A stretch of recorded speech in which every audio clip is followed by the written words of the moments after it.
গতকালকে রাত্রে আপনারা জানেন যে গণপ্রজাতন্ত্রী বাংলাদেশ সরকারের যে ক্রীড়া এবং যুব বিষয়ক মন্ত্রী আমিনুল হক সাহেব কানাডায় অবস্থানরত ছিলেন। উনি গতকালকে রাত্রে এসেছেন, এসে আমাকে ডেকে বিষয়টা অবগত করেছেন এবং ওনার অবগত কারণেই কিন্তু উনিই আমাকে এখানে পাঠিয়েছেন যে আজকে বিষয়টা জানার জন্য। তো আজকে এখানে যখন আমি আসলাম, এখানে মন্দিরের কমিটির সহসভাপতি, উনি আসলে নামটা আমি শান্তি দা, তো উনি আমাকে আসার সাথে সাথে একটি কাগজ দিয়েছেন জিডি, যেটা 2/9/2025 সালে করা।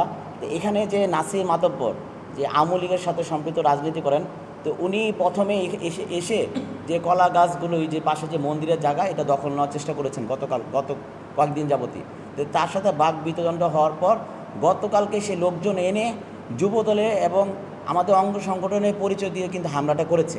নাসির মোল্লা যে সে আমলি করেছেন, সে উনি বলেছেন, এটা ওনার কাছ থেকে আমি নামটা জানা, এবং এই জিডিটা কিন্তু উনি করেছেন, উনি আমাকে দিয়েছেন যে 2025 সালে করা জিডিটা। এখানেও নাসিরের নাম উল্লেখ আছে।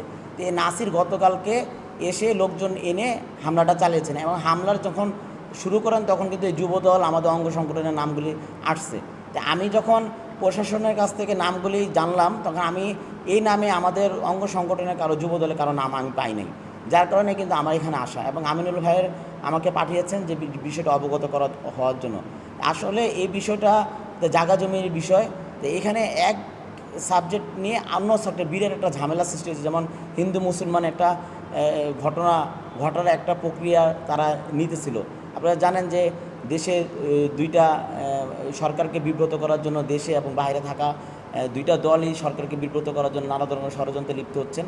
এই ষড়যন্ত্র যদি আগ না বাড়ে, আমরা আমাদের সংগঠনকে যেন দোষারোপ না করতে পারে, যার জন্য এখানে এসে আমি নিজে সহজমিনে তার কাছ থেকে বিষয়গুলি আমি অবগত হয়েছি। আপনাদের সামনেও কিন্তু উনি খুলে বলেছেন যে বিষয়টা আসলে কী। বিষয়টা এটা জায়গা জমির বিষয়। নাসির মোল্লার সাথে তাদের জায়গা জমি একটা বিষয় ছিল, সেই এসে এখানে কলা গাছ যে ছিল গাছপালা সে কেটে দিয়েছে এবং আক্রমণগুলি তারাই করেছে।